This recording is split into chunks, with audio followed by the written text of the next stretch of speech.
அதாவது இறைவனுக்கு அடுத்ததான் எல்லாம். ரெண்டுக்கும் உள்ள வித்தியாசம் பார்த்தீங்களா? நாம எவ்வளவு டீசெண்டா மாதா பிதா குரு தெய்வம்.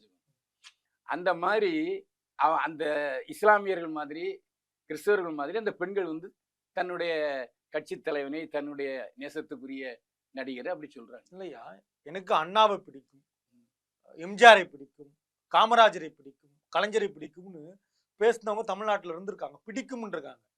இவங்க தலைவரை பிடிக்கும்னு சொல்லக்கூடாத வார்த்தை சொல்றாங்க. திருமணம் பண்ணிக்கிறோம் வாழ்றோம்ன்றாங்க.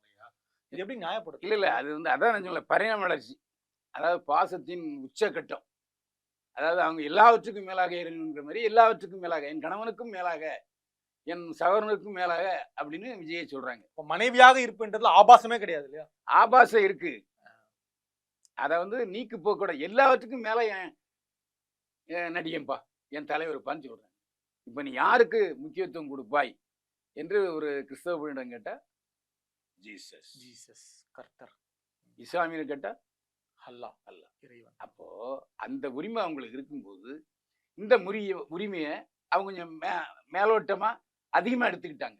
அவங்க சொன்னது தப்புங்கிறதுல நான் வந்து மாறுபட்ட கருத்து கிடையாது. தமிழகத்தின் பல எம்பி எம்எல்ஏக்களின் வெற்றிக்கு வித்திட்ட கிங் 360 தேர்தல் வியூக சாப்ட்வேர் 2026 புதிய வாக்காளர்களின் அப்டேட் விவரங்களுடன் உங்கள் தொகுதியில் உங்கள் வெற்றிக்கு வித்திடுகிறது.